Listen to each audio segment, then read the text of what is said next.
अगर मैं आपसे कहूं कि मार्केट क्रैश ना कभी भी एकदम से नहीं आता, उसके हमेशा सिग्नल्स आते हैं। बट होता क्या है कि जब भी मार्केट नया हाई लगा रही होती है ना, तो इतना ज्यादा ऑप्टिमिज्म हो जाता है मार्केट के अंदर कि जो लोग हैं ना वो क्रैश के सिग्नल्स को बिल्कुल इग्नोर कर देते हैं।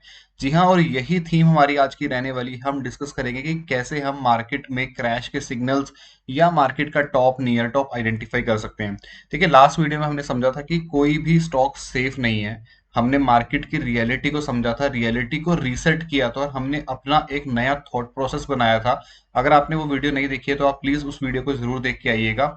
अब हमने ये तो समझ लिया कि मार्केट में कोई भी स्टॉक है या कोई भी सेक्टर है वो करेक्ट तो होगा ही होगा, लेकिन अब हमने ये पता करना है कि क्रैश आने से पहले उसे हम कैसे आइडेंटिफाई करें, या एक हम फेयर अमाउंट ऑफ कॉन्फिडेंस से ये चीज गेस कर लें कि यहां से शायद मार्केट में एक हैवी करेक्शन हो सकता है और यहीं से ट्रेडिंग और इन्वेस्टमेंट जर्नी का आपका एक नया और रियल एज शुरू होगा। और इसी चीज की हम बात करने वाले हैं। आपने एक चीज सुनी होगी मार्केट में कि मार्केट कभी भी एक स्ट्रेट लाइन में मूव नहीं करता। देखिए, अब जो ये स्टेटमेंट है ना, इसको मैं थोड़ा सा और एडवांस कर देता हूँ कि मार्केट जो है ना स्ट्रेट लाइन में मूव नहीं करता। तो ये होता था कि चलो ऊपर गया, थोड़ा सा करेक्शन आया, फिर ऊपर गया एंड देन अगेन वो एक करेक्शन दिया और ऊपर चला गया। हम बात कर रहे हैं मार्केट साइकिल्स की। यहाँ से मार्केट साइकिल होती है चार टाइप के। पहला होता है बुल साइकिल, कि मार्केट में जो स्टॉक्स या सेक्टर्स हैं वो लगातार बढ़ रहे हैं, मतलब जो आपका मेजर ट्रेंड है ना वो बुलिश है, वो ऊपर जा रहा है। अब देखो, ट्रेंड को कहीं ना कहीं तो बेंड होना ही है, क्योंकि ऐसा नहीं हो सकता कि हमेशा ही ऊपर जाता रहे मार्केट। हमने लास्ट वीडियो में समझा है कि स्टॉक्स जो है नीचे भी आएंगे, तो उसको नीचे आने के लिए कहीं ना कहीं जो ट्रेंड है उसे बेंड होना ही पड़ेगा। और यहीं से शुरुआत होती है डिस्ट्रीब्यूशन साइकिल की। देखिए, होता क्या है, जो बड़े प्लेयर या इंस्टीट्यूशंस है ना, जब मार्केट ऊपर जा रहा होता है तो उन्हें डिस्ट्रीब्यूट करने हैं। क्या उसका मतलब क्या है कि अपने जो उनके स्टॉक्स हैं वो खुद वो सेल करेंगे, और उनको ये भी इंश्योर करना है कि जो रिटेलर है ना वो ऊपर के रेट पे ही ले और कॉन्फिडेंस से ले, ताकि जितना भी उनका माल है वो सारा माल बेच सके। और आप इमेजिन कर लीजिए, आपने रिसेंट में सेलिंग के नंबर्स देखे होंगे कि कितना ज्यादा स्टॉक है और कितना ज्यादा स्टॉक तो वो लोअर लेवल पे निकाल रहे हैं। यानी कि इमेजिन करिए कि हायर लेवल पे वो कितना स्टॉक बेचते होंगे। और जब तक समझ में आता है ना कि अब एफआईआई की सेलिंग शुरू हो गई है या बहुत ज्यादा बढ़ रही है, तब तक तो वो आप मान के चलिए कि 70 से 80% माल अपना बेच के चले जाते हैं, यानी कि रिटेलर को वो ऑलमोस्ट टॉप पे फंसा देते हैं। तो यही साइकिल को बोलते हैं डिस्ट्रीब्यूशन, जब ऑपरेटर्स या जो इंस्टीट्यूशंस हैं वो अपना माल बेचते हैं रिटेलर को। और एक चीज समझिए कि क्या वो एकदम अपना माल बेच के चले जाएंगे? क्या क्या हमें कुछ भी पता नहीं चलेगा? देखिए, जो डेटा है, जो डेटा आता है जिससे हम बात करते हैं कि ये एफआईआई ने बेच दिया या इस तरीके की सेलिंग है या इस तरीके की उनकी मंथली सेलिंग थी, ये जो डेटा आते हैं ये लेट आते हैं। ठीक है, रियल टाइम डेटा नहीं होते अनफॉर्चुनेटली, तो उससे हम एकदम कॉन्फिडेंस से नहीं बता सकते। लेकिन क्या कुछ तो मैकेनिज्म होगा ना, ये कुछ तो हम पॉइंटर्स जो हैं, हमने एटलीस्ट एक्सट्रीम टॉप ना आइडेंटिफाई किया, लेकिन नियर टॉप तो हम पता कर सकते हैं ना। तो ये चीज हम चार्ट से समझेंगे आज। ठीक है, उससे पहले मैं साइकिल्स वाला टॉपिक जो है वो कंप्लीट कर लेता हूँ। तो डिस्ट्रीब्यूशन हमने समझा, और आप समझो कि ये इंस्टीट्यूशन है यार, ये रिटेलर नहीं है कि हमारी तरह लाख 2 लाख 5 लाख 10 लाख का माल बेच के चले गए। उनके पास 10 लाख करोड़ का माल है या इतना ज्यादा पैसा है कि उसको आप हाइड नहीं कर सकते। ये तो वही बात होगी कि आपने एक रूम है आपका, उसमें आपने एक एलिफेंट बैठा दिया और आपने कहा कि वो तो दिख ही नहीं रहा। पॉसिबल नहीं है ना, वो चीज आपको दिखेगा ही। तो इसी फेज को हम डिस्ट्रीब्यूशन कहते हैं, जहां पे इंस्टीट्यूशंस क्वाइटली अपना माल सेल करते हैं हाइयर रेट्स पे। ठीक है, और बाय कौन कर रहा है? रिटेलर। रिटेलर ही बाय करता है, क्योंकि रिटेलर उस टाइम अंधा हो जाता है, क्रैश के सिग्नल्स उसे नहीं दिखते। मार्केट में ऑप्टिमिज्म होता है हर स्टॉक के बारे में, हर स्टॉक के फंडामेंटल्स अच्छे बताए जाते हैं, रिजल्ट्स बहुत बढ़िया आते हैं, और एनालिस्ट जो है वो अपना टारगेट कॉन्टिन्यूसली रिवाइज कर देते हैं। यही होता है। फिर गिरता है तो फिर चाहे 1000 का टारगेट दिया था 2000 कर दिया, फिर 1000 वाला 500 कर दिया। तो इस तरीके की चीजें बहुत कॉमन है। जिसने ये चीजें नहीं देखी सिर्फ वही फंसेगा इस चीज में। ठीक है, तो अब हुआ क्या, डिस्ट्रीब्यूट हो गया इंस्टीट्यूशंस का पैसा जो था। डिस्ट्रीब्यूशन के बाद क्या होगा? बियर फेज स्टार्ट होगा, मतलब हम ऊपर गए, पैसा डिस्ट्रीब्यूट हुआ, बियर फेज में आगे। बियर फेज में क्या है कि मार्केट गिरता रहेगा गिरता रहेगा गिरता रहेगा। परेशान कौन होगा? रिटेलर, जिसने टॉप पे खरीद लिया। एंड देन जब बॉटम होता है ना, अगेन तब वहां से एक्यूमुलेशन शुरू होता है। और वहां से एक रिकवरी आती है, जब तब स्टॉक्स जो है इस सेक्टर जो है वो नया ऑल टाइम हाई भी लगा देते हैं। और यहाँ पे अगेन जो एक्यूमुलेशन का फेज है, यहाँ पे अगेन रिटेलर बाय नहीं कर पाता, क्योंकि न्यूज ही ऐसी होती है, ऐसी न्यूज होती है कि यार बस खत्म है अब तो। निफ्टी 10,000 आ जाएगा, 15,000 आ जाएगा, कुछ भी न्यूज होती है, कुछ भी, बस ऐसा बोला जाता है कि किसी की माल उठाने की हिम्मत ना हो। तो जो ये बाय करने वाला फेज है ना, इसे मैं इस वीडियो में कवर नहीं करूंगा, इसे हम अगली इसी वीडियो सीरीज की नेक्स्ट वीडियोस में हम कवर करेंगे। आज का फोकस है जो टॉप है ना, क्योंकि हमें पता है कि मार्केट गिरेगा, स्टॉक्स गिरेंगे, कब गिरेगा, क्या सिग्नल्स है, वो चीज मैं फोकस करूंगा इस वीडियो में। और इसी तरीके से जो आपने पहले की वीडियोस देखी है ना, आप उससे बिल्कुल कनेक्ट कर पाएंगे, ताकि एक बिल्कुल आपको फ्लो वाइज वीडियो मिले। ठीक है, तो यही चीज है हमारी आज का टॉपिक, जो है कि क्रैश के सिग्नल्स को आइडेंटिफाई करना, और यही स्टॉक सीक्रेट एडवांस्ड एज होने वाला है। ठीक है ना। तो मैं आपके साथ एक चीज बहुत ऑनेस्टी से बताना चाहता हूँ कि जो मार्केट का क्रैश होता है ना, या फिर जो टॉप को आइडेंटिफाई करना होता है, ये बहुत ही डिफिकल्ट काम है। इवन एक एक्सपीरियंस्ड बंदे के लिए, जो ट्रेडिंग कर रहा है, जो इन्वेस्टमेंट कर रहा है, उसके लिए भी ये चीज डिफिकल्ट है। तो आपको पूरे फोकस के साथ वीडियो को सुननी है, ओपन माइंड से वीडियो समझना है। चाहे आपको ये वीडियो 2 बार, 3 बार, 4 बार देखना पड़े, लेकिन आपको डेफिनेटली, मैं जो भी मेरी लर्निंग्स हैं, वो मैं बहुत ही इजी वे में with examples, with chart patterns मैं आपको समझाने की कोशिश करूंगा।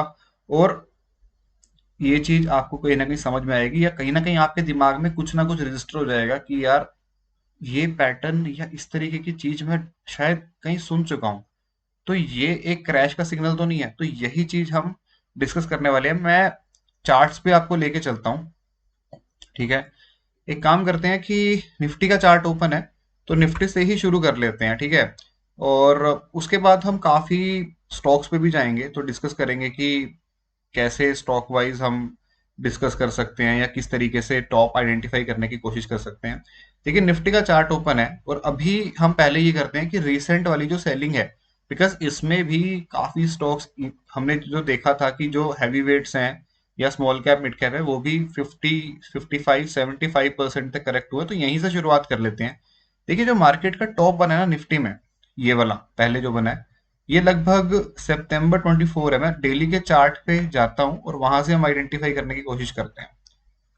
तो ये मार्केट का टॉप है, आप देख सकते हैं। उसके बाद नॉन स्टॉप करेक्शन आई है इसके अंदर। तो बस मैं ये नोट कर लेता हूँ कि ये चीज कब हुई है। ये है 26 सितंबर की कैंडल, और ये जो एक्सट्रीम टॉप वाली है, ये है 27 सितंबर की कैंडल। अब देखिए, निफ्टी और बैंक निफ्टी या किसी भी इंडाइसिस में ना एक चीज होती है कि ये जो इंडाइसिस है ना, आपने नोटिस किया होगा कि या तो ये बिल्कुल बढ़ते रहते हैं, या फिर ये बिल्कुल गिरते रहते हैं। छोटे मोटे पुल बैक आते हैं, लेकिन छोटे मोटे पुल बैक क्या करेगा कि अगर वो ऊपर जा रहा है इंडाइसिस, तो जो छोटा सा पुल बैक है वो आपको किसी डिमांड जोन में एंट्री देगा, वहां से ऊपर। ऐसी मार्केट जब गिर रही है, तो गिर रही होगी, एक छोटा सा बाउंस आएगा, उसमें क्या है कि सप्लाई जोन में एंट्री मिलेगी, और वहीं से करेक्शन दोबारा स्टार्ट हो जाएगी। तो निफ्टी, बैंक निफ्टी, ये जो इंडाइसिस हैं, या फिर और भी कोई इंडाइसिस हैं, ये इस तरीके के पैटर्न्स फॉलो करते हैं। और अगर मैं ये चार्ट आपको दिखाऊं पीछे से, तो आप देख रहे होंगे कि जैसे यहां से भी है, लेकिन यहां से शुरू करते हैं, ये कॉन्टिन्यूसली ऊपर जा रहा है, कोई भी इसके अंदर डिमांड जोन ब्रीच नहीं हुआ।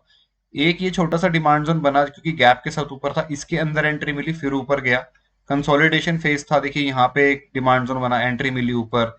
तो ये कभी भी जो है जोन्स हैं, ये ब्रीच नहीं करते अनलेस इसमें सेलिंग एक्सट्रीम हो जाए। ठीक है, तो आप देख सकते हैं कि लगातार ऊपर गया, ऊपर गया, ऊपर गया, और सितंबर में जाके इसने अपना एक नया ऑल टाइम हाई बनाया। अब मैं आपको ना एक बहुत इंटरेस्टिंग चीज बताने वाला हूँ इसके अंदर। देखिए, जब ये कंसोलिडेशन था ना, यहाँ पे थोड़ा सा, ये कैंडल है एक, ये वाली, ये है 4 जून की कैंडल। आई थिंक यहाँ पे इंटरिम रिजल्ट्स थे, या कुछ तो था, इवेंट था। तो उस टाइम, हाँ, जब ये वाली कैंडल हुए, तब जब आई थी ना स्टेटमेंट की आप बाय कर लीजिए, वो शूट अप करेगा, तो ये वाली कैंडल है वो। ठीक है, ये कैंडल आप ध्यान से देखिए, कितनी बड़ी रेड कैंडल है। बड़ी रेड कैंडल का उतना भी सिग्निफिकेंस नहीं है, लेकिन अगर आप इसमें एक चीज इंटरेस्टिंग नोटिस करें ना, जब ये पैटर्न बना था ना यहाँ पे, ये देखिए, यहां तक सब कुछ सही था। ये डिमांड जोन था छोटा सा, बिल्कुल टेम्परेरी सा, जिसकी कोई भी, हम इसको ट्रेड तो बिल्कुल भी नहीं करते, बस देख लेते हैं कि इसमें एंट्री मिली, ये ऊपर चला गया। लेकिन जब ये कैंडल बनी है ना, आप नोटिस करो, इस कैंडल के बनते ही ना, इसने जो यहाँ के जितने भी छोटे मोटे डिमांड जोन थे ना, इनफैक्ट यहाँ तक के, ये सारे ब्रीच कर दिए। इनफैक्ट ये वाला जो डिमांड जोन है यहां तक ये आ गया, और वहां से फिर इसने एक नया ऑल टाइम हाई लगा दिया, जो कि मुझे बिल्कुल भी पसंद नहीं आया। मैं आपको ऑनेस्टली ये चीज बता रहा हूं, जब क्योंकि देखो, यहाँ पे जब ये चल रहा है, चल अच्छे डिमांड जोन से रहा है, कोई इशू नहीं है। यहाँ पे आके इसने हमें एंट्री दी, यहाँ से नया इसने ऑल टाइम हाई भी लगा दिया, ऊपर चला गया बिल्कुल। लेकिन मैं आपको ये चीज बता रहा हूँ कि यहाँ पे जब ये कैंडल बनी ना, कितने स्टॉप लॉस हमारे हिट हुए होंगे, कितने ज्यादा स्टॉप लॉस हिट होंगे, और वो हमारे लिए पहला इंडिकेशन था कि मार्केट में कुछ गड़बड़ है। मार्केट ने नया ऑल टाइम हाई लगाया, मैं ये नहीं कह रहा कि टॉप बन गया, टॉप यहाँ बना है, हमने अभी नोटिस करा है। अब सुनते रहना, मैं एक एक चीज को कनेक्ट कर दूंगा। यहाँ पे जब, क्योंकि ये जब कैंडल बनी ना, हमारे कई स्टॉप लॉस यहाँ पे होंगे, और ये तो इंडाइस है, क्या पता हमने किसी स्टॉक में भी पोजीशन बनाई हो, उसका जो हमारा प्रॉपर जो हम लेवल के हिसाब से स्टॉप लॉस बनाते हैं, वो स्टॉप लॉस हिट हुआ हो, उसके नीचे शायद कोई अच्छा लेवल था जहां से ये स्टॉक चल पड़ा। तो बस मैं ये कैंडल जो है ना, इसको मैं एक बार आइडेंटिफाई कर लेता हूँ कि ये 4 जून की कैंडल है, 2024 की हम बात कर रहे हैं। और उसके बाद जो एक्सट्रीम ऑल टाइम हाई बना था, वो बना था हमारा 27 सितंबर का। मैंने आपको एक चीज कही कि ये जो कैंडल है, इसमें बिल्कुल भी अच्छा नहीं लगा, बिकॉज इसमें हमारे स्टॉप लॉस हिट करके, या फिर शायद हमें पर्सनली, जो हम इस तरीके से ट्रेड करते हैं, हमें आउट किया इसने, और उसके बाद इसने एक नया ऑल टाइम हाई बना दिया। लेकिन इस ऑल टाइम हाई में कितनी सच्चाई है? क्या ये ऐसा तो नहीं हो रहा था कि यहाँ पे इंस्टीट्यूशन जो थे वो क्वाइटली एग्जिट कर रहे थे, लेकिन मार्केट में ये कुछ इस तरीके की न्यूज फैलाई गई कि यार इतना सब हो गया, इतनी बड़ी करेक्शन थी, लेकिन रिटेलर्स जो है वो तो और भी स्ट्रांग है मार्केट में, रिटेलर्स तो भाई इंस्टीट्यूशंस को बीट कर चुके। क्या इस तरीके का माहौल तो नहीं बनाया गया?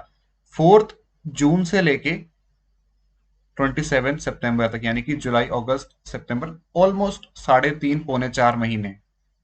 और हमने ये चीज भी डिस्कस करी है कि इंस्टीट्यूशन के पास तो माल बहुत ज्यादा है, तो अगर 3 से 4 महीने उन्हें बेचने में लगते हैं, बिल्कुल लग सकते हैं, क्योंकि वो निकालेंगे ना अपना माल। क्या ये जो फेज था, ध्यान से सुनना बात को, क्या यहां इस कैंडल से लेके, मैं इसको लो आप मार्क कर देता हूँ, वर्टिकल लाइन से मार्क करने की कोशिश करता हूं मैं इसको। ठीक है, एक ये लाइन होगी और एक ये टॉप की लाइन होगी। मैं ये कह रहा हूं आपको कि क्या जो ये पूरा फेज था, यहां से यहां तक का, क्या इसमें ऐसा तो नहीं हो रहा था कि रिटेलर्स माल बेच रहे थे, सॉरी इंस्टीट्यूशंस माल बेच रहे थे और रिटेलर खरीद रहे थे, और ये जो ऊपर ऊपर ऊपर मार्केट जा रहा है, ये शायद हो रहा हो कि रिटेलर्स की बहुत एक्सट्रीम बाइंग आ रही है, या फिर इंडेक्स को मैनेज किया जा रहा है, कि ये चीज पॉसिबल हो सकती है? आप पॉज लीजिए एक बार और सोचिए इस चीज को कि यार, ये कैंडल हम तो नहीं बना सकते, ये जो रेड कैंडल है ये हम तो नहीं बना सकते, ये तो इंस्टीट्यूशन का ही काम है, किसी ने तो बहुत ज्यादा बेचा है, और क्या इतना बड़ा बंदा ट्रैप हो सकता है? सोचने वाली बात है। ठीक है, इसके ऊपर हम आएंगे और इस चीज को हम बहुत डिटेल में डिस्कस करने वाले हैं, क्योंकि हमारा पर्पस ही यही है कि इस तरीके के जो हिडन इनसाइट्स है ना, वो आप तक लेके आना, और इन चीजों को डिस्कस करना। शायद जो चीजें हैं, क्योंकि देखो, अगर हमारा, मैं खुद बता रहा हूँ, हमारे कुछ स्टॉप लॉस हिट हुए हैं यहाँ पे, इस कैंडल से स्टॉप लॉस हिट हुए हैं, ट्रिगर हुए हैं, कुछ में शायद एंट्री भी मिली हो। तो ऐसा जब एक्सट्रीम चेंज हो रहा है, तो कुछ ना कुछ तो गड़बड़ है, और ये हमारे लिए आई ओपनर है, और ये चीज आपके लिए भी आई ओपनर होने वाली है आज के बाद से। ठीक है, तो इंडेक्स में हमने देख लिया कि यार मार्केट का टॉप बना। ठीक है, उसके बाद चलो, जब यहाँ पे बना, ये तो क्लियरली था कि एक ये डिमांड जोन था, इसको इस कैंडल में एंट्री मिली, लेकिन ये चला नहीं, अभी तक सब कुछ चल रहा था। यहां से इसने ब्रीच किया, तो यहीं पे जब इसने एग्जिट किया, तो यहीं पे हमारा ये हो गया कि यार मार्केट में गड़बड़ है, हम मार्केट से एग्जिट हो जाएंगे। बिकॉज हमें पता है कि Nifty, bank Nifty and other indices में अगर सब कुछ अच्छा है, तो लेवल्स ब्रेक नहीं होते, और निफ्टी इस टाइम पे ऑल टाइम हाई पे चल रहा था, तो कुछ भी ऐसा हमारे पास सिचुएशन नहीं है। यहाँ से जा रहा है, तो हमें एटलीस्ट एक्सपेक्टेड है कि एक बहुत मेजर क्रैश नहीं, हम इनिशियली प्रेडिक्ट नहीं करेंगे, बट हाँ, एक अच्छी खासी करेक्शन यहाँ से आ सकती है, तो हम प्रेफर करेंगे री एंट्री लेने का। तो ये चीज तो यहाँ पे तो आइडेंटिफाई करना इजी था। ठीक है, क्योंकि ये जोन ब्रेक हुआ एंड देन करेक्शन थी यहाँ पे, क्योंकि माहौल बहुत ही पॉजिटिव बना दिया गया था कि यार देखो, बस एक दिन की करेक्शन है, रिटेलर आगे बाय कर लिया, बहुत अच्छा है, सब कुछ चल गया। तो ये चीज हम डिस्कस करेंगे। ठीक है, अब हम ना बस 4 जून एंड 27 सितंबर इन डेट्स को थोड़ा सा ध्यान में रखेंगे, और हाँ, ठीक है। 4 जून और 27 सितंबर को थोड़ा सा ध्यान में रखेंगे। एंड अब मैं इस चार्ट को ऐसे के ऐसे ओपन रखता हूँ। मैं एक काम करता हूँ कि एक नई विंडो खोल लेता हूँ और वहां पे हम कुछ स्टॉक्स का डिस्कशन करने वाले हैं। ठीक है, तो ऐसा करते हैं कि स्टार्ट करते हैं कुछ ऐसे स्टॉक्स के साथ जो मैंने ही डिस्कस किए हैं यूट्यूब चैनल पे, या इधर उधर हम डिस्कस करते हैं कुछ स्टॉक्स, तो उनसे स्टार्ट करते हैं। पहले मैं चल रहा हूँ एस्ट्रल में। तो एस्ट्रल का चार्ट ओपन है मेरे पास। ठीक है, इसमें मैं ये चेक कर रहा हूँ कि इसने अपना हाई कब बनाया है। मैं मंथली के चार्ट पे हूँ तो मुझे दिख पा रहा है कि इसने जून में अपना हाई बना दिया है। सितंबर में जब मार्केट करेक्ट हुआ है तो सितंबर में तो यहाँ पे था ये, आप यहाँ से चेक कर सकते हैं। ठीक है, कि जब मैं किसी भी कैंडल पे क्लिक करता हूँ, यहाँ बॉटम पे वो दिखाता है, देखिए आप ब्लैक में देख पा रहे हैं 1 अक्टूबर, तो यहाँ से आप डेट चेक कर सकते हैं। ये, और ये मंथली का चार्ट है, डेली का चार्ट नहीं है, क्योंकि मैं बड़ा आउटलुक दिखाना चाह रहा हूँ आपको। थर्ड, ये जून की कैंडल है, ये जुलाई की कैंडल है। जून से जुलाई के बीच में इसने अपना टॉप बना दिया और उसके बाद इसमें करेक्शन ही करेक्शन है, अभी तक स्टॉक रिकवर नहीं कर पाया। ओके, एक और स्टॉक देखते हैं। एक्साइड इंडस्ट्रीज के चार्ट पे चलता हूँ। मंथली का चार्ट ओपन है अगेन। ये जो कैंडल है इसने हाई बनाया, देखिए आप देख सकते हैं। कैंडल कब की है ये? जून की कैंडल है। सितंबर में अगेन इस स्टॉक ने भी इंडिकेशन दे दिया था कि भाई कुछ तो गड़बड़ है।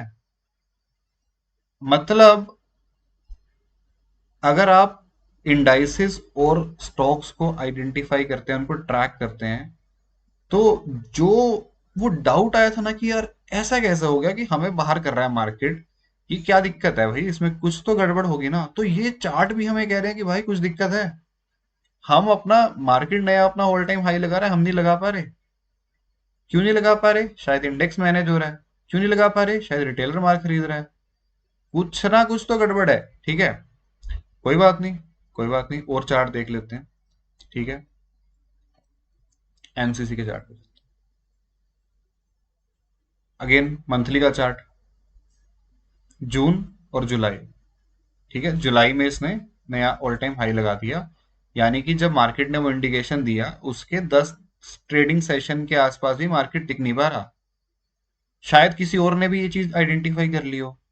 जरूरी नहीं है ना कि सभी ने उस दिन, कुछ लोग देखते हैं मार्केट में क्या हुआ, 2-4 दिन के बाद बेचते हैं, हमें एक्सट्रीम थोड़ी उसी दिन सब कुछ एक्शन ले रहे हैं।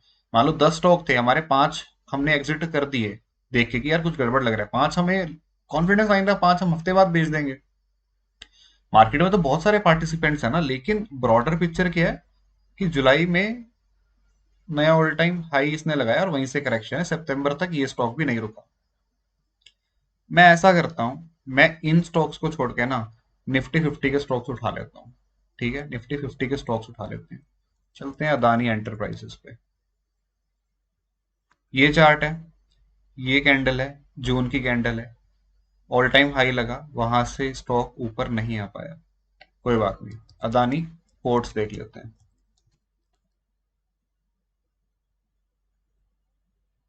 अदानी पोर्ट्स का चार्ट ओपन है। ठीक है, ये कैंडल थी जिसमें हाई लगा था, जून की कैंडल है। जून जुलाई अगस्त में स्टॉक मंथली कैंडल यहीं भी है, बस यहीं कंसोलिडेट किया, स्ट्रगल किया, नया ऑल टाइम हाई नहीं लगा पाया। मार्केट नया ऑल टाइम हाई लगा गई, शायद 5-7% यहां से ऊपर चली गई थी। ओके, कोई और हैवीवेट स्टॉक देख लेते हैं। चलते हैं एक्सिस बैंक पे। एक्सिस बैंक का चार्ट ओपन है। ये देखो, जुलाई में इसने ऑल टाइम हाई लगा दिया, वहां से इसमें करेक्शन आ गई। ये प्राइस एक्शन बात क्या है, इसको भी डिस्कस कर लेंगे। यहाँ पे देखिए आप, जून में इसने नया, जुलाई में अपना नया ऑल टाइम हाई लगाया, करेक्ट कर गया वहां से। यानी दोस्तों कहने का मतलब ये है कि काफी स्टॉक्स हमें इंडिकेशन दे रहे थे कि निफ्टी अगर ऑल टाइम हाई पे जा रहा है, तो हम लोग उसको उसी पेस पे ऊपर नहीं जा पा रहे। और कहीं ना कहीं जो हमारे लॉजिकल स्टॉप लॉस थे, स्टॉप लॉस लगाना भी सिखाऊंगा आपको, वो ट्रिगर हो गए और हम एग्जिट हो गए इन स्टॉक से। लेकिन मार्केट ऊपर जा रहा था, यानी कि स्टॉक्स और सेक्टर एक ही बात नहीं बोल रहे, मार्केट में कुछ गड़बड़ है। यही चीज मैं आपको दिखाना चाह रहा था इन सब पॉइंटर से। और अभी सिर्फ हमने इंडेक्स और निफ्टी के कुछ स्टॉक्स या कुछ मैंने जो और एग्जांपल डिस्कस किए, जिसमें वो जो कैंडल बनी थी जुलाई जून वाली, उसके बाद मार्केट में हमें गड़बड़ देखने को मिल गई थी। कुछ ना कुछ गलत था और कहीं ना कहीं हमारा एग्जिट मैकेनिज्म वहां पे ट्रिगर होना चाहिए था। ये वन ऑफ द सिग्नल था कि शायद यहाँ से एक करेक्शन बन रहा है। समझो आप बात को, यहाँ से शायद एक करेक्शन बन रहा है, इंडिकेशन था। देखो, ब्लाइंड नहीं हो जाना। आप कह सकते हो कि यार नहीं भाई, मार्केट ऊपर गया, मेरे स्टॉक्स ऊपर गए, वो उस पे भी आ रहा हूं मैं। सारे स्टॉक एक टाइम पे ऊपर नहीं जाएंगे। अगर इंडेक्स ऊपर गया है तो इंडेक्स को मैनेज करने के लिए कुछ स्टॉक्स ऊपर भी जाएंगे। कुछ लोग शायद पहले करेक्ट हो गए और वो जाएंगे। ये अगर आप ओवरऑल पिक्चर को देखते हो ना, कि काफी स्टॉक्स आप एनालाइज कर रहे हो और over a period of time आप एनालाइज कर रहे हो, तो आप ये सिग्नल्स पकड़ने शुरू कर दोगे।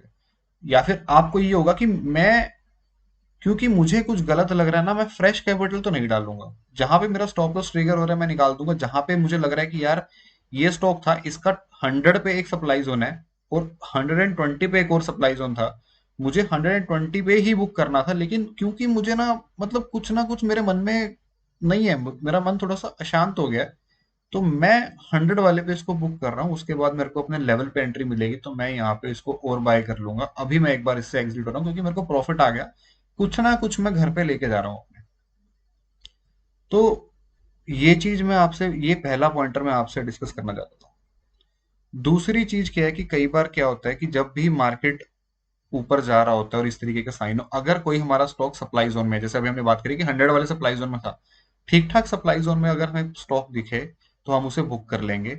यहाँ पे हम मार्केट के ऑप्टिमिज्म में नहीं आएंगे कि यार, क्योंकि जब मार्केट ऊपर जाता है ना, वो पहले भी क्या था, 80 वाला सप्लाई जोन, 60 वाला सप्लाई जोन तोड़ के 100 तक पहुंचा हो।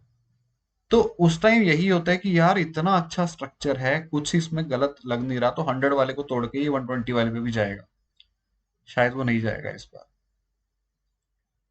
यही चीज है जो हमें थोड़ी सी समझनी है। और मैं, चलिए आपको इस चीज का ना एक एग्जांपल भी दिखा देता हूँ। जो सप्लाई जोन की बात है, मोरिपिन लैब की बात है, मेरे पास खुद ये स्टॉक था। हमने डिस्कस भी किया इसका पूरा प्राइस एक्शन। यहाँ पे देखिए 100 के आसपास हमने इसे सेल कर दिया था। ठीक है, बिल्कुल 40 के आसपास से 100 तक गया, दोबारा 40 आ गया ये स्टॉक। इसमें गड़बड़ क्या है ना, इसमें कुछ भी गड़बड़ नहीं थी वैसे तो। गड़बड़ कहना गलत है थोड़ा सा। ये यहाँ पे था। ठीक है, इसको मैं मंथली भी लेके जाऊंगा ना, आपको दिखेगा ही कुछ ना कुछ इसमें छोटा मोटा सप्लाई जोन था। देखिए बस ये वाला यहाँ के आसपास, सॉरी, यहाँ के आसपास। ठीक है, यहाँ के आसपास इसमें एक छोटा सप्लाई जोन था। मैं थोड़ा सा और जूम आउट करता हूँ, आप क्लियरली दिखेगा। ठीक है, यहाँ पे अब इस सप्लाई जोन में ना बिल्कुल भी दम नहीं है। मैं आपको ये चीज बता रहा हूँ, इसमें कोई भी दम नहीं है। इजीली मैं इस तरह का जो स्ट्रक्चर बनता है ना, जब इतना बुलिश स्ट्रक्चर बन रहा हो, तो ये जो कैंडल है ना, हर बार थोड़ी है कि ऐसे जाएगा। मैं आपको मार्क करके दिखाता हूँ। हर बार थोड़ी है कि ऐसे ऐसे ऐसे ऐसे ही जाता रहेगा और वापिस आ जाएगा। अरे कभी तो ये ऐसे जाके ऐसे ऐसे ऊपर चलता रहेगा ना।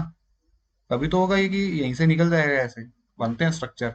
लेकिन बस क्योंकि मार्केट में गड़बड़ थी ना, यहाँ पे हमें लग रहा था कि कुछ ना कुछ वीक सप्लाई जोन है, लेकिन ओवरऑल चीजें ठीक नहीं लग रही, तो जो मिल रहा है लेके निकल जाओ। ये फर्क है। तो इससे हमें, इस एग्जांपल से हमें वो चीज समझ में आती है कि सप्लाई जोन है, चीजें ठीक नहीं लग रही, वीक सप्लाई जोन है, बुक कर लो, जो पैसा मिल रहा हो कोई बात नहीं। कोई कभी ना कभी ऐसा डेफिनेटली होगा कि वो 100 वाला स्टॉक 150 भी चला जाएगा। कुछ ना कुछ मिस तो होगा लाइफ में। लेकिन आपको कॉन्फिडेंस इस चीज का मिलेगा कि यार मैंने अपना सेटअप, मैंने अपनी स्ट्रेटेजी फॉलो करी। ये था मेरा सेकंड पॉइंट जो मैं आपसे डिस्कस करना चाहता हूँ। एक थर्ड पॉइंट मैं आपसे और डिस्कस करना चाहता हूँ जो कि बहुत इंपॉर्टेंट है। देखिए, जब भी क्रैश का सिग्नल होता है ना, हमने बात की थी कि क्या हो रहा है, डिस्ट्रीब्यूशन हो रहा है। यानी कि जो स्मार्ट मनी है, जो इंस्टीट्यूशन है, वो अपना माल रिटेलर को चिपका रहे हैं। अब वो लोग बहुत स्मार्ट होते हैं, वो ना ऐसा माहौल बनाएंगे कि यार ब्रेकआउट आएगा, ब्रेकआउट आएगा, ब्रेकआउट लेकिन फेल हो जाएंगे। मैं आपको इसी तरह के स्टॉक्स दिखाता हूँ। बजाज कंज्यूमर केयर में मैं चलता हूँ। ये स्टॉक है। ठीक है, इसको भी मैंने डिस्कस किया था, मेरे पास खुद था और मैं खुद भी इसे नहीं बेच पाया था। आप इससे एग्जांपल, इस एग्जांपल से आप क्लियर हो जाएंगे। कई बार यार माइंड चीजों को, हम भी over a period of time चीजें समझते हैं कि यार ये चीज थी। देखिए, बजाज कंज्यूमर केयर का चार्ट है, क्विक प्राइस एक्शन डिस्कस करूंगा बिल्कुल 1 सेकंड लगा के। देखिए, यहां से ये ईयरली के डिमांड जोन से चल रहा है। ठीक है, बहुत ही कुछ भी इसमें था नहीं, यहाँ तक तो जाने के लिए कोई था ही नहीं इसके अंदर 370 तक। मैं क्विकली मंथली बस स्विच करूंगा, क्योंकि मैं बहुत ज्यादा इसके अंदर अभी एनालिसिस नहीं करना चाहता, वो अगली वीडियोस में है। देखिए यहाँ पे एक सप्लाई जोन था, जिसको ये टेस्ट कर चुका था, उसके बाद ये नीचे आया, यहाँ से चल रहा था, और ये जो प्राइस एक्शन था ना, यहाँ पे प्रॉपर ऐसा सिनेरियो था कि ये ब्रेकआउट करेगा। मैं आपको बताता हूँ क्यों, क्योंकि कुछ भी नहीं है, देखो ये टेस्टेड है, ये टेस्टेड है, यही जोन था जिसको ये मल्टीपल टाइम टेस्ट कर चुका था। और जब ये कैंडल बनी थी ना, ये वाली, पर्सनली मैं एंट्री यहाँ लगा के बैठा था, मैं थोड़ा वेट कर रहा था कि 192 के पास आएगा तो मैं खुद बाय करूंगा, लेकिन क्योंकि ये वीक से चला ना, तो मैंने कहा कि एक इसमें कैलकुलेटेड हम ब्रेकआउट का रिस्क ले सकते हैं, एक ट्रेड ले सकते हैं। हुआ क्या, प्रॉपर इसमें स्ट्रक्चर बनता था रोज की रोज, लेकिन वो स्ट्रक्चर जो था ना, वो क्या करता है, ब्रेकआउट सस्टेन ही नहीं हो पा रहा है। ब्रेकआउट हो नहीं रहा मतलब वो ब्रेकआउट का माहौल बन रहा है, लेकिन जो पैटर्न था वो सस्टेन नहीं हो पा रहा। उसमें क्या हो रहा था ना, उस पैटर्न में जो इस तरीके का पैटर्न होता है, उसमें बेसिकली जो जो इंस्टीट्यूशंस हैं वो हायर रेट पे, कि हाँ 100 वाला था, 105 तक गया, 105 पे रिटेलर को बेचा, फिर आया, फिर बेचा उन्होंने 105 पे, और अपना पैसा उन्होंने निकाल लिया मार्केट से। उसके बाद देखिए ये जिसमें कुछ भी जान नहीं थी ना, यहाँ पे थर्ड फोर्थ ब्रेकआउट फेल हुआ और ये स्टॉक नीचे तक आ गया। उसके बाद चाहिए कहीं भी चला गया अभी तक, वो चीज ठीक है, क्योंकि हम एंट्री पॉइंट्स का भी डिस्कशन करेंगे कि कहाँ कहाँ एंट्री करना है। लेकिन जो जब हमें लगे कि यार इस बार ना इसके अंदर कुछ भी स्ट्रेंथ नहीं है ऊपर जाने से रोकने के लिए, और तब भी वो चीज रुक रही है, तो कहीं ना कहीं वो ब्रेकआउट फेल हो रहा है। और वो ब्रेकआउट फेल हो रहा है यानी कि इंस्टीट्यूशन वहां पे अपनी पैसा निकाल रहा है, वो चीज वही लोग हैं जो ऊपर लेके जाते हैं, वो लेके जाना नहीं चाह रहे, वो एग्जिट कर रहे हैं।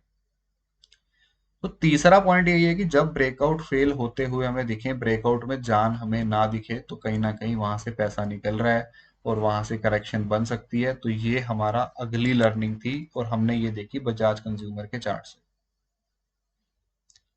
और एग्जांपल दिखा देता हूँ, कोई बात नहीं, डेन पे चलते हैं। देखिए डेन में ये स्ट्रक्चर है, फोकस कीजिए आप। कॉन्टिन्यूसली आप देख रहे होंगे कि ये सस्टेन नहीं कर पा रहा है, डाउन ट्रेंड में जा रहा है। यहाँ पे जो ये स्ट्रक्चर था ना, अब इसके अंदर कुछ भी नहीं है, ये इजिली 200 तक जा सकता है। ठीक है, इसके अंदर क्योंकि है ही नहीं, इसका मतलब ये नहीं है कि चला जाएगा आप बाय कर लो, पर कुछ ऐसा है नहीं। और जब ये स्ट्रक्चर था ना, देखिए ये ऊपर वाला, इसके अंदर बहुत प्यारे पैटर्न बने थे। ये डिमांड जोन, एंट्री मिली, ऊपर गया, ये डिमांड जोन बना, एंट्री मिली, सस्टेन किया, यहाँ पे नीचे से भी इसने ऑर्डर लिए, और लगातार ना, क्योंकि इसके अंदर इसको यहीं से निकल जाना चाहिए था, इसने 2 महीने प्रॉपर ब्रेकआउट फेल की। मैं आपको एक काम करता हूँ, और क्लैरिटी के लिए मैं एक बार लाइन ड्रॉ कर रहा हूँ। मैं आपको ना डेली के टाइम फ्रेम पे लेके चलता हूँ। हाँ, ये देखो आप, ये इसने कंसोलिडेशन किया, कंसोलिडेशन के बाद ब्रेकआउट दिया। ठीक है, ये एक तरीके से नया बेस बनाया, यहाँ पे आया, री एंट्री मिली। अब हम क्या एक्सपेक्ट करते हैं कि जब ये चीज हो रही है कि यहाँ से ब्रेकआउट दे, ये नहीं दे रहा, ये नीचे आ जाता दोबारा, फिर नीचे आके दोबारा यहाँ तक एक बार इसने सपने दिखाए कि अब ब्रेकआउट दूंगा, नहीं दिया। हो क्या रहा था, इंस्टीट्यूशंस मनी डिस्ट्रीब्यूट कर रहे थे, और यहाँ पे एक और साइन था कि शायद मार्केट करेक्ट होगा, ये स्टॉक करेक्ट होगा। नया ऑल टाइम हाई, नया ऑल टाइम इसने लो लगाया अपना, शायद एक लाइफ टाइम हाई भी लगा दे। लेकिन हमारे लिए लर्निंग ये है कि कब ब्रेकआउट फेल हो रहे हैं, जब ब्रेकआउट फेल हो रहे हैं और मार्केट हमें निफ्टी भी इंडिकेशन दे रहा है, कुछ और स्टॉक्स भी हमें इंडिकेशन दे रही है, ये सारी चीजें कनेक्ट होके चलती हैं, तो हमें इसमें भी एक इंडिकेशन मिला कि शायद यहाँ से मार्केट में एक बड़ी करेक्शन आ सकती है। बिकॉज अच्छे पैटर्न्स के बाद, अच्छे स्ट्रक्चर के बाद अगर स्टॉक्स सरवाइव नहीं कर पा रहे, तो उसमें दिक्कत है। शायद मार्केट हमें एक ऐसी पिक्चर दिखाना चाह रही है जिसके लिए हम प्रिपेयर्ड नहीं है। हमें यहाँ पे अपनी ईगो को साइड रखना है, हमें यहाँ से मार्केट में से एग्जिट हो जाना।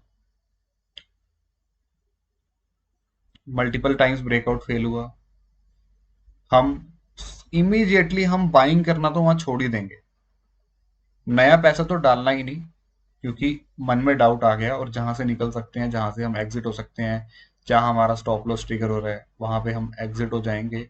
और यही कुछ पैटर्न्स हैं जो मार्केट का टॉप या मार्केट में करेक्शन हमें आइडेंटिफाई करने के लिए हेल्प दे सकते हैं। देखिए दोस्तों, बहुत इंपॉर्टेंट लर्निंग्स हैं ये, किसी भी टेक्स्ट बुक में आपको ये चीजें नहीं मिलेंगी, इस तरीके से नहीं मिलेंगी। और live example, live market data को जो हमने स्टडी किया, बिल्कुल रिसेंट का डेटा स्टडी कर रहे हैं, हम पीछे तो जा ही नहीं रहे, ताकि जो अभी लोग आए हैं मार्केट में उन्होंने भी ये चीजें देखी होंगी, ताकि वो भी ये चीजें समझ पाए, इससे कनेक्ट कर पाए। मैं आपको और भी कुछ एग्जांपल दिखा देता हूँ, चलो डिस्कस कर ही रहे हैं चार्ट्स के तो। कोल इंडिया पे चलते हैं। कोल इंडिया में ये पैटर्न है। इसमें मैं आपको क्यों दिखा रहा हूँ कि इसका टॉप कब बना है? सितंबर में। यानी ऐसा नहीं है कि सिर्फ वही चीजें दिखा रहे हैं जो जो जून में डाउन आई है, जुलाई में डाउन है, सितंबर वाला पैटर्न दिखा दिया मैंने आपको। इसमें आप क्या करोगे, जब ये ऑल टाइम हाई लगा रहा है सितंबर तक है, तो हम इसमें एग्जिट हो जाएंगे ना। जब हमारा मोस्ट लॉजिकल स्टॉप लॉस, देखिए इसमें मैं वीकली के चार्ट में हूँ तो मुझे कोई भी अच्छा स्टॉप लॉस नहीं दिख रहा। ठीक है, सब कुछ टेस्टेड है, तो मैं क्या करूंगा, डेली के टाइम फ्रेम पे जाऊंगा। इस पे वैसे मैं एक की एग्जिट कब करना है, कैसे करना है, उसकी एक क्लास लूंगा, तो उसमें भी हम समझेंगे। लेकिन देखिए यहाँ पे क्या है कि ये एक जोन था, ब्रेक हो गया, इसके नीचे अगर जाएगा तो मैं बिल्कुल एग्जिट करूंगा ना। इसके नीचे जाएगा तो मैं एग्जिट करूंगा, क्योंकि मेरा लॉजिकल स्टॉप लॉस यहाँ हो जाएगा। उसको इसने एग्जिट उसको ब्रेक करा, हम एग्जिट हो जाएंगे यहाँ से। ज्यादा से ज्यादा क्या हुआ, टॉप से हमारा कितना चला गया, 8.5% चला गया, चला गया तो जाए। टॉप पर पकड़ नहीं सकते, कई बार नियर टॉप तो पकड़ सकते हैं, 8.5% में मैं एग्जिट हो जाऊंगा। और एग्जांपल देख लेते हैं, डॉक्टर रेड्डी का देख लेते हैं।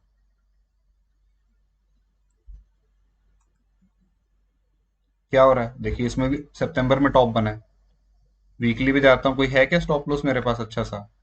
यहाँ कहीं कुछ है, बहुत क्लैरिटी नहीं है, पर डेली के टाइम फ्रेम पे जाके कुछ ना कुछ मिल जाएगा। जब ये एग्जिट हुआ, टॉप से मेरा कुछ पैसा चला गया, मैं एग्जिट हो जाऊंगा।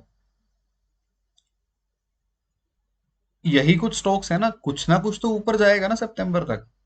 अगर बिल्कुल ही ये होगा कि यार हर स्टॉक ही गिर रहा है, तो डिस्ट्रीब्यूशन कैसे होगा? उसमें डिस्ट्रीब्यूशन तो नहीं होगा। डिस्ट्रीब्यूशन तो ये है कि आपको पता ना चले और वो कुछ ना कुछ एग्जिट करते रहें। मान लो उनके पास 10 स्टॉक हैं, 5 पहले निकाल दिए, 5 सितंबर में निकाल दिए। आई होप समझ में आ रहा होगा। ठीक है, और कुछ चीजें डिस्कस कर लेते हैं। देखिए हमने ये पॉइंट डिस्कस किए, ये मेरे हिसाब से सबसे इंपॉर्टेंट पॉइंट्स थे, लेकिन और भी कुछ पॉइंट्स होते हैं जिससे आप टॉप को आइडेंटिफाई कर सकते हैं। तो उसके लिए जो दो और इम्पोर्टेंट पॉइंट्स है ना, ये चीज मैं आगे वाले क्लासेस में डिस्कस करने वाला हूँ, इसलिए मैं मिक्स नहीं करना चाह रहा। देखिए एक और जो बहुत क्रिटिकल पॉइंट है ना इनके अलावा, और जो बिल्कुल थियोरी बेस्ड है और उसका प्रैक्टिकल इम्प्लीकेशन भी बहुत अच्छा है, वो ये है कि आप सारे सेक्टर्स पे अपनी नजर रखिए। मैं ये चीज बहुत बार डिस्कस कर चुका हूँ कि analyse all the sectors and analyse all the heavyweight stocks for each of दो सेक्टर्स। अगर आप वैसा करेंगे ना, आपको वैसे ही मार्केट का व्यू क्लियर रहेगा कि यार मार्केट में चल क्या रहा है। तो सेक्टर्स और उनके हैवीवेट्स को आइडेंटिफाई करना, उनको स्टडी करना, आपको मार्केट में आने वाले क्रैश के लिए पहले ही अवेयर कर देगा, और वो आपको समझा देगा कि क्या हो रहा है। उसके अलावा आप डाइवर्जेंस वगैरह चेक कर सकते हैं। कुछ इंडिकेटर्स हैं, देखिए इंडिकेटर्स जो होते हैं हमेशा काम नहीं करते। आरएसआई डाइवर्जेंस का आपने नाम सुना होगा। मैं इसलिए नहीं जा रहा क्योंकि हर ये जो चीजें हैं ना, ये कभी चलती हैं कभी नहीं चलती हैं।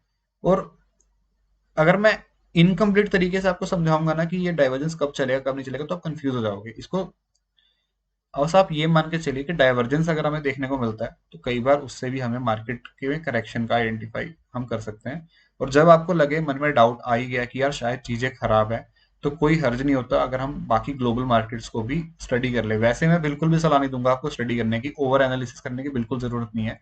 लेकिन जब भी लगे कि यार मार्केट में या हमें कुछ स्टॉक सेक्टर्स में करेक्शन आती हुई दिख सकती है, तो उस समय पे अगर हम ग्लोबल मार्केट्स को भी स्टडी कर लें, तो कुछ भी हर्ज नहीं है। बिकॉज हमें जितने हम डेटा पॉइंटर स्टडी करेंगे, जितने भी हम चार्ट स्टडी करेंगे, उससे हमें कहीं ना कहीं एक क्लैरिटी मिलती है थॉट प्रोसेस में, और वहां पे आप अपने यूएस मार्केट्स या फिर बाकी की मार्केट्स को भी स्टडी कर सकते हैं।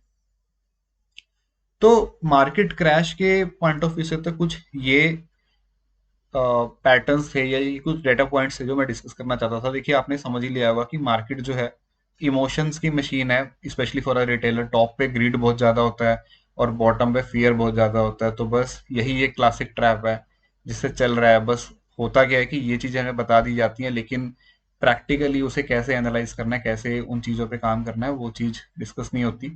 तो आई होप आपको ये चीज समझ में आई होगी। मार्केट आपको लगे कि ऊपर जा रहा है, बहुत आसान है, तो आपको एक्सपोजर, इन्वेस्टमेंट्स घटा देनी है।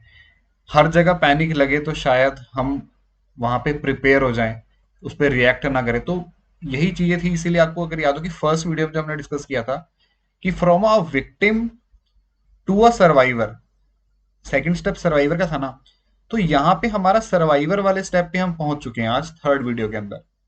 विक्टिम नहीं थे हम, रियलिटी रीसेट हमने किया, हमें समझ में आया, अब हम सर्वाइवर स्टेज में आ चुके हैं। उसके बाद आने वाली वीडियोस में हम अपॉर्चुनिटी हंटर, जब हमें पता होगा कि इन्वेस्ट करना कहाँ पे है, मुझे कितना पैसा डालना है, कहाँ डालना है, यही टॉपिक हमारी नेक्स्ट वीडियो का है कि कहाँ पे मुझे कितना पैसा डालना है। मुझे ये तो बताओ कि यार इसी लेवल पे लेना है क्या, नीचे वाले लेवल पे कितना लेना है, कितना रिस्क है मेरा, मार्केट मेरे हिसाब से नहीं चला तो मुझे क्या करना है। वो चीज हम नेक्स्ट वीडियो में डिस्कस करेंगे। एंड देन उसके बाद अल्टीमेट जो फेज आएगा वो आएगा रूल बुक बेस्ड ऑपरेटर, जो हमारा अल्टीमेट गोल है इस क्रैश मास्टरी सीरीज का। तो दोस्तों मैं अपना 100% दे रहा हूँ, ट्राई कर रहा हूँ कि बहुत इजी लैंग्वेज में मैं अपनी लर्निंग्स आप तक पहुंचा पाऊँ। आई होप आपको भी चीजें समझ में आ रही होगी। और अल्टीमेटली जो हमने लास्ट वीडियो में भी डिस्कस किया, अपने पोर्टफोलियो के हम सीईओ हैं। कैसे रिस्क कंट्रोल करना है, कैसे कैपिटल को प्रोटेक्ट करना है, क्या स्ट्रेटेजिक डिसीजन लेने हैं। अपने पोर्टफोलियो का मैं जिम्मेदार हूँ, आपके पोर्टफोलियो का आप जिम्मेदार हैं। किसी के ऊपर ब्लेम डालना या किसी के ऊपर कहना कि यार तूने बताया, उस चीजों से हमें कोई फायदा नहीं होगा। हम उस माइंडसेट से, उस थॉट प्रोसेस से ही निकल जाएंगे। हमें कुछ मतलब नहीं है, हमें डिस्ट्रैक्ट नहीं होना है। इसी तरीके से हम अपने लाइफ को, अपनी जो इन्वेस्टमेंट ट्रेडिंग करनी है, उसकी ओनरशिप, उसकी फुल अकाउंटेबिलिटी हम खुद लेंगे। ये चीज बिल्कुल भूलनी नहीं है, क्योंकि अगर ये आपने ये चीज ले ली ना, तो आपको पता है कि यार मैं ही रिस्पॉन्सिबल हूँ। प्रॉफिट आया भाई मेरी लर्निंग्स की वजह से आया, मेरे थॉट प्रोसेस की वजह से आया। अगर नहीं आया तो कहीं ना कुछ काम करने की जरूरत है। चाहे आप है चाहे मैं हूँ, मुझे भी बहुत चीजों पे काम करने की जरूरत है। मैं कहीं ना कहीं अपनी कोशिश कर रहा हूँ उस चीजों में इम्प्रूव करने की, लोगों से सीख रहा हूँ। अगर आपको कुछ लगता है कि कुछ पॉइंटर है जो आप मुझे बताना चाहते हैं, तो बिल्कुल feel free to comment in the comment box. मैं हर कमेंट पढ़ूंगा। आप मुझे बताइएगा कि ये चीजें हैं, हमारी लर्निंग्स है। मैं डेफिनेटली, अगर अच्छा लगा तो हम उनको पूरी कम्युनिटी तक भी ले जा सकते हैं। ठीक है। तो आई होप आपको वीडियो अच्छा लगा होगा। नेक्स्ट वीडियो में हम बात करेंगे कि कैसे कैपिटल एलोकेट करना है, किस तरीके से इन्वेस्टमेंट करनी है। वो वीडियो भी बहुत इंटरेस्टिंग होने वाला है। आई होप आपको वीडियो अच्छा लगा होगा। नेक्स्ट वीडियो में मिलूंगा आपसे। Thank you so much.